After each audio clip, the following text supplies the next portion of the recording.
तो चलिए शुरू करते हैं। बायोलॉजी का आज पहला चैप्टर हम शुरू करेंगे जीव विज्ञान का, जिसमें हम लोग पढ़ेंगे जीव विज्ञान की उपशाखाएं।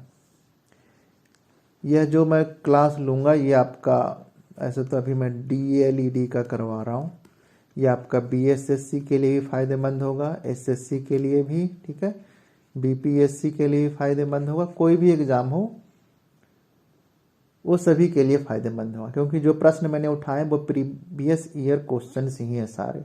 और एक प्रश्न में मैं आपको पूरे डिटेल में बताऊंगा ऑप्शन के साथ कि ऑप्शन भी क्या कहता है आपका, ठीक है। तो चलिए पहला प्रश्न है और हम देखते हैं जंतु विज्ञान अध्ययन करता है। जंतु विज्ञान किसका अध्ययन करता है? जंतु विज्ञान आपका बायोलॉजी का एक पार्ट ही है, ठीक है ना। इसके पिता आपके अरस्तु हैं।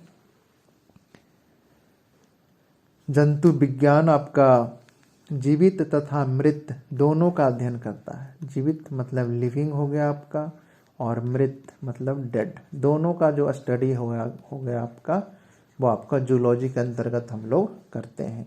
तो ऑप्शन सी इसका बिल्कुल सही उत्तर होगा। अगला प्रश्न है, मिलान कीजिए। थोड़ा सा इसमें टाइम लगेगा क्योंकि कई प्रश्न बन जाते हैं साथ में, आपको साथ ही साथ याद होता जाएगा और प्रश्न बार बार रिपीट भी होंगे, तो आपको याद करने की ज़रूरत नहीं पड़ेगी, ठीक है। टेलीग्राम ग्रुप का डिस्क्रिप्शन बॉक्स में दिया हुआ इसका लिंक, वहाँ पर क्विज होगा इसका, आप लोग ज्वाइन कर सकते हैं। पहला आपका कि मिलान कीजिए। पक्षी का अध्ययन, ए आपका हो गया, पक्षियों का अध्ययन कहा जाता है आपका ऑर्निथोलॉजी। ए का हो गया 3। बस इतने से ही हम ऑप्शन बी सही मार सकते हैं, क्योंकि बाकी किसी और में ऑप्शन में 3 नहीं है। बी में वंशागति का अध्ययन कहलाता है आपका जेनेटिक्स, ठीक है, बी का हो गया 4। पर्यावरण का अध्ययन कहलाता है इकोलॉजी, सी का हो गया 2। और जीवाश्म का अध्ययन कहलाता है आपका पैलियोबायोलॉजी। याद रखिएगा, डी का हो गया 1। 3 4 2 1, ऑप्शन बी इसका सही उत्तर है। अगला, फूलों के अध्ययन को क्या कहा जाता है? फूलों के अध्ययन को क्या कहा जाता है? इसमें 4 ऑप्शन है आपके, पहले वो हम क्रैक कर लेते हैं। पहला फ्रेनोलॉजी। फ्रेनोलॉजी क्या कहलाता है आपका? जो माइंड होता है आपका, मस्तिष्क कहते हैं, इसके जो डिफरेंट पार्ट होते हैं, अलग अलग जो भाग हैं इसके, जो कैसे काम करता है, ठीक है ना, उसका जो स्टडी कहलाता है आपका वो फ्रेनोलॉजी कहलाता है। मस्तिष्क के विभिन्न भागों की क्रियाशीलता का अध्ययन। एंथोलॉजी क्या कहलाता है आपका? फूलों का अध्ययन, फ्लावर्स, एंथोलॉजी इसका अध्ययन हो जाता है। एग्रोस्टोलॉजी आपका घास का अध्ययन, जिसको कहते हैं ग्रास का अध्ययन। पैलिनोलॉजी जो पोलन कण होते हैं ना, उससे बनता है आपका पैलिनोलॉजी, तो पराग कणों का अध्ययन करते हैं इसमें हम लोग। हमसे पूछा गया फूलों का अध्ययन, तो फ्लावर आपका ये हो गया एंथोलॉजी, तो ऑप्शन बी इसका सही उत्तर है। एक प्रश्न में 4 प्रश्न बन गए आपका। कीटों का अध्ययन क्या कहलाता है? सिंपल, कीटों का अध्ययन 4 ऑप्शन है, पहले इसे क्रैक कर लेते हैं हम लोग। पहला है इक्थियोलॉजी, इसका कहलाता आपका मत्स्य संरचना, मछली का जो स्ट्रक्चर होता है उसका कहलाता आपका इक्थियोलॉजी। एंटोमोलॉजी सिंपल है, कई बार पूछा गया है, कीटों का अध्ययन कहलाता आपका एंटोमोलॉजी। पैरासिटोलॉजी, आपको पता है पैरासाइट क्या होता है? परजीवी, परजीवों का अध्ययन, ये आपका पैरासिटोलॉजी हो गया। अब रह गया मैलिकोलॉजी। मैलिकोलॉजी आपने मोलस्का सुना होगा। मोलस्का जीव क्या होते हैं? जिनके शरीर के बाहरी परत पर खोल पाया जाता है, जिसे हम सेल्स कहते हैं, SHELLS होता है आपका सेल्स, जिसे हम आवरण कहते हैं, SHELLS। उनका अध्ययन मैलिकोलॉजी कहलाता है। लेकिन कीटों का अध्ययन कहलाता है आपका एंटोमोलॉजी। सही उत्तर है बी। कौन सा विषय जनसंख्या एवं मानव समुदाय के महत्वपूर्ण आंकड़ों का अध्ययन कहलाता है? ठीक है, जनसंख्या का अध्ययन कहलाता है आपका डेमोग्राफी। ये भी याद रखिएगा, जिसे हिंदी में हम लोग कहते हैं जनांकिकी। ठीक है। वायरस का अध्ययन वायरोलॉजी आपका कहलाएगा, अनुवांशिकी जेनेटिक्स। पारिस्थितिक विज्ञान का आपका इकोलॉजी, अनुवांशिकी का जेनेटिक्स हो गया, और जनसंख्या का अध्ययन जनांकिकी। ऑप्शन बी इसका सही उत्तर हो गया। विभिन्न संस्कृतियों के वैज्ञानिक विवरण के तुलनात्मक अध्ययन को देखिए, इसमें क्या कहता है। विभिन्न संस्कृतियों के वैज्ञानिक विवरण के तुलनात्मक अध्ययन को क्या कहा जाता है? पहला ऑप्शन है इथनोलॉजी। इथनोलॉजी ही विभिन्न संस्कृतियों के वैज्ञानिक विवरण के अध्ययन को कहा जाता है। फिर है इथनोग्राफी। दोनों में थोड़ा सा डिफरेंस है बस। किसी विशिष्ट संस्कृति का अध्ययन, विशिष्ट संस्कृति, बहुत सारे संस्कृति हो गया, विभिन्न संस्कृतियों का अध्ययन इथनोलॉजी, और उन्हीं में से किसी एक विशिष्ट संस्कृति का अध्ययन इथनोग्राफी कहलाएगा। और आपका एक आ गया इथोलॉजी, मानव सहित, मानव प्लस जितने भी जीव जंतु हैं उनके बिहेवियर का अध्ययन। बिहेवियर मतलब उनके व्यवहार का अध्ययन। और एथिक्स आपको पता ही है, नैतिक आचार हो गया आपका, कर्तव्य का या फिर मनोविज्ञान का अध्ययन। तो इसका सही उत्तर ऑप्शन ए है, इथनोलॉजी, विभिन्न संस्कृतियों का अध्ययन। अगला है जैविक जगत में होने वाले, जैविक हम लोग पता ही है, ठीक है, जीवन से संबंधित कार्य एवं गुण व पद्धति के अध्ययन के इस ज्ञान को, जो भी हम लोग जानते हैं अपने वातावरण में, जीवन में, उसको मशीनी जगत में उपयोग करने को क्या कहते हैं? उसको मशीनी जगत में उपयोग करने को हम लोग कहते हैं बायोनिक्स। ठीक है। जो हम जीवन जी रहे हैं उसी को मशीन में उतार देना, वो बायोनिक्स कहलाता है आपका। ऑप्शन ए इसका बिल्कुल सही उत्तर है। फिर अगला है तो बायोनोमिक्स क्या होता है आपका? बायोनोमिक्स होता है जैसे जीव हो गया और उसका वातावरण हो गया, उसका अध्ययन, जीवों का वातावरण के साथ संबंध जो है उसका अध्ययन आपका बायोनोमिक्स कहलाता है। और बायोनोमी जिसे हम कहते हैं लॉज ऑफ लाइफ, जीवन के नियमों का अध्ययन कहलाता है। और बायोमेट्री आपका, बायोमेट्री क्या कहते हैं इसको हम? सांख्यिकी, जिसको हम गणित भी कहते हैं। गणित एवं सांख्यिकी के द्वारा, मैथ हो गया और स्टैटिक्स की तकनीकों द्वारा जीव विज्ञान का जो अध्ययन कहलाता है वो हमारा बायोमेट्री। इसका सही उत्तर आपका बायोनिक्स है। अगला है पैलियो वनस्पति के अंतर्गत हम लोग किसका अध्ययन करते हैं? पैलियो वनस्पति को हम लोग कहते हैं पैलियो बोटनी। ठीक है, इसको हम लिख देता हूँ PALAEO, बोटनी। इसके अंतर्गत हम लोग करते हैं इधर पादप जीवाश्म का। ठीक है, पादप जीवाश्म तो ऑप्शन में किसी में है ही नहीं, तो ऑप्शन आपका इसका उत्तर हो गया डी। ठीक है, आप मुझे बताओ कि शैवालों का अध्ययन क्या कहलाता है? इस बहुत ही सिंपल है। और एक है वनस्पति विज्ञान। वनस्पति कैसे लिखाता है आपका? ये वनस्पति विज्ञान, कई बार ये भी पूछ जाता है कि वनस्पति विज्ञान का जनक किसे कहा जाता है? तो प्रोफेसर बिरबल साहनी, प्रोफेसर बिरबल साहनी है अपने को भारतीय जीवाश्म वनस्पति का जनक कहा जाता है। भारतीय वनस्पति विज्ञान का जनक प्रोफेसर बिरबल साहनी। शैवालों का अध्ययन क्या कहलाता है? कमेंट बॉक्स में आप बताइए। रेशम कीट पालन को क्या कहते हैं? रेशम कीट पालन को हम लोग कहते हैं सेरीकल्चर। रेशम कीट पालन को हम लोग कहते हैं सेरीकल्चर, रेशम कीट पालन। ठीक है, एपीकल्चर होता है आपका मधुमक्खी पालन। हॉर्टिकल्चर क्या होता है? हॉर्टिकल्चर एक और से कंफ्यूज होता है, इसमें फूल और फल दोनों आ जाते हैं, वैसे जो कि पुष्प भी देते हैं और फल भी देते हैं। वैसे पौधों का अध्ययन जो कि फूल और फल दोनों देते हैं, उसको हम अध्ययन को हॉर्टिकल्चर कहते हैं। ठीक है, समझ में आ रहा है? पौधे, वैसे पौधे जो कि पुष्प भी देते हैं और फल भी देते हैं, हॉर्टिकल्चर कहलाता है। और फ्लोरिकल्चर डेकोरेशन के लिए, डेकोरेटिव जो फ्लावर होते हैं उसका अध्ययन हम लोग फ्लोरिकल्चर में करते हैं। सही उत्तर है उसका ऑप्शन रेशम कीट पालन, ऑप्शन सी।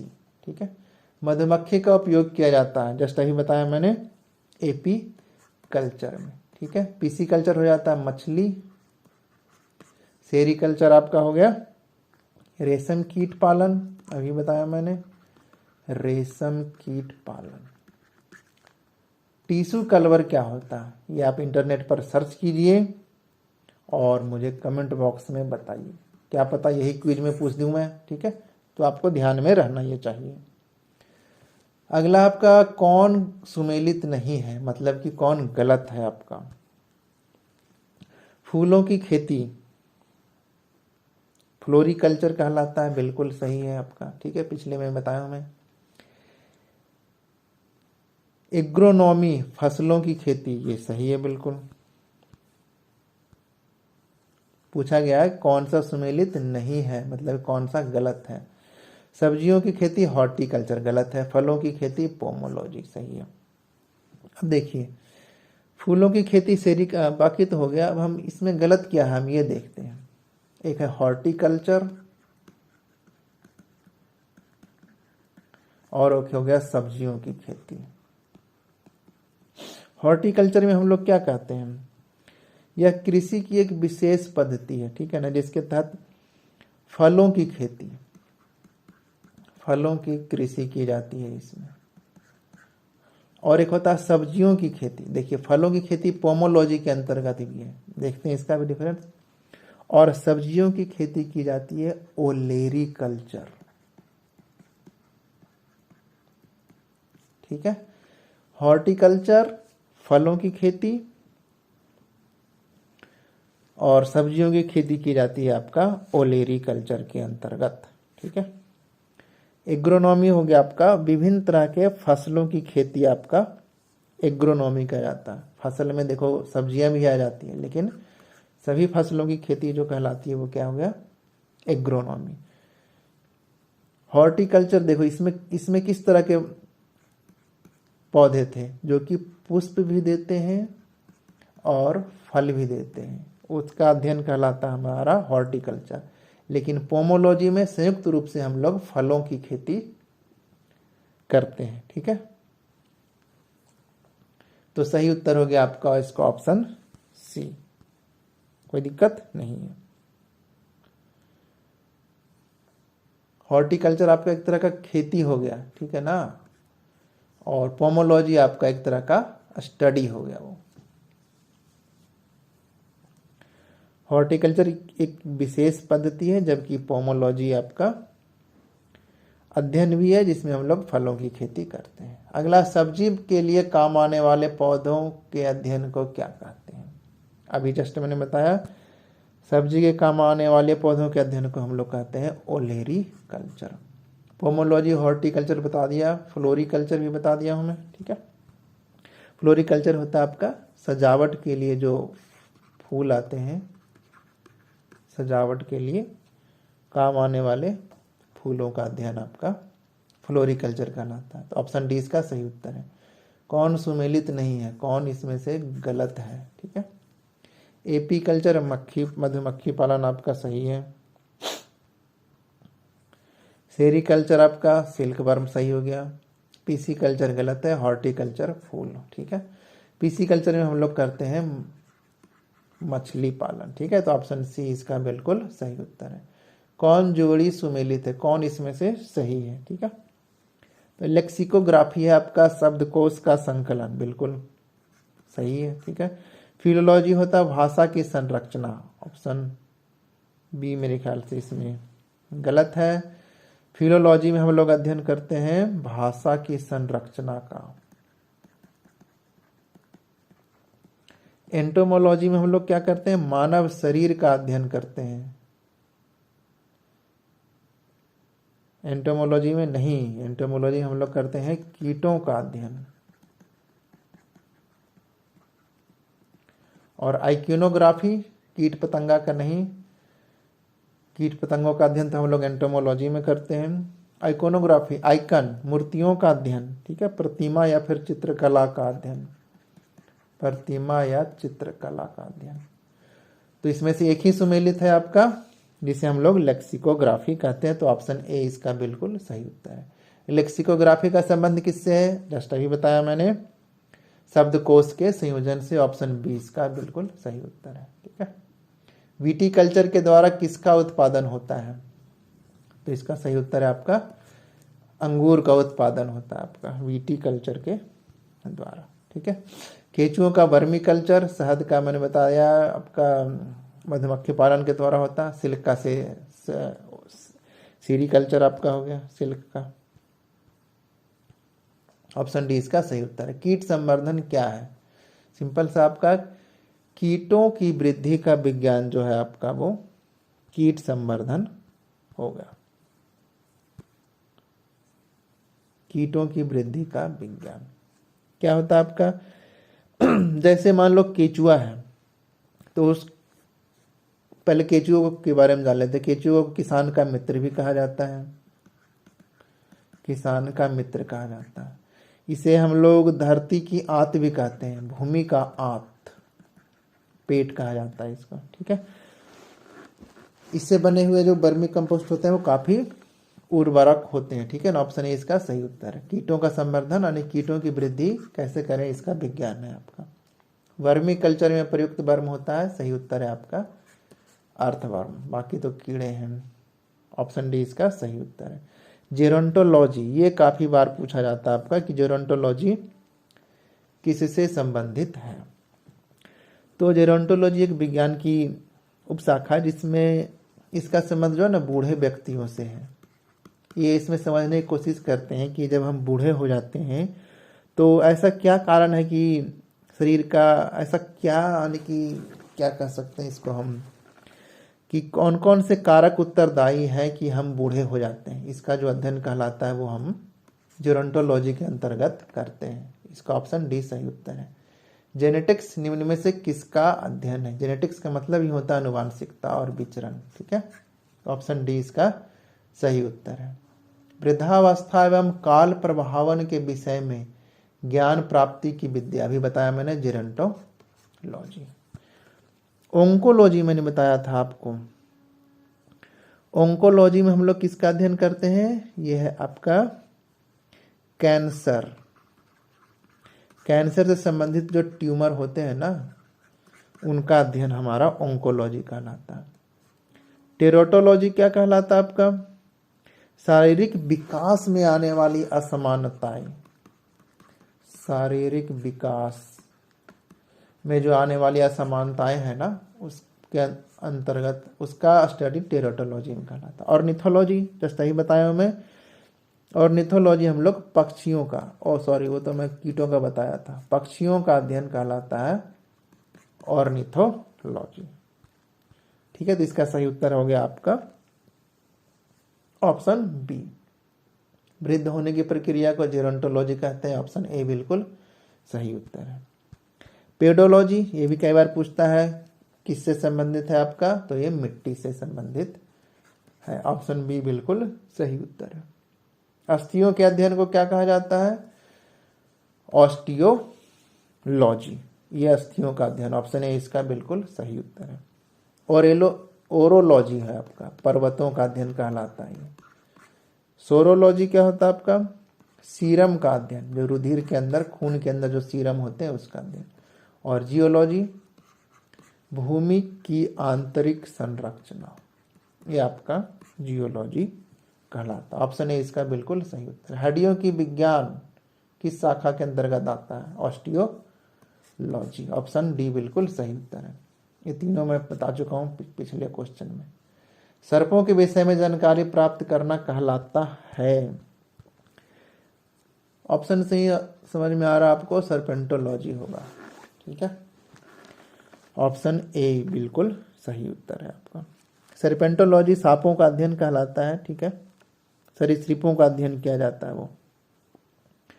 एक थियोलॉजी मैंने बताया था आपको शायद याद होगा कि मछलियों का अध्ययन किया जाता है और मछलियों का पालन पिस्सीकल्चर कहलाता है। और निथोलॉजी पक्षियों का अध्ययन।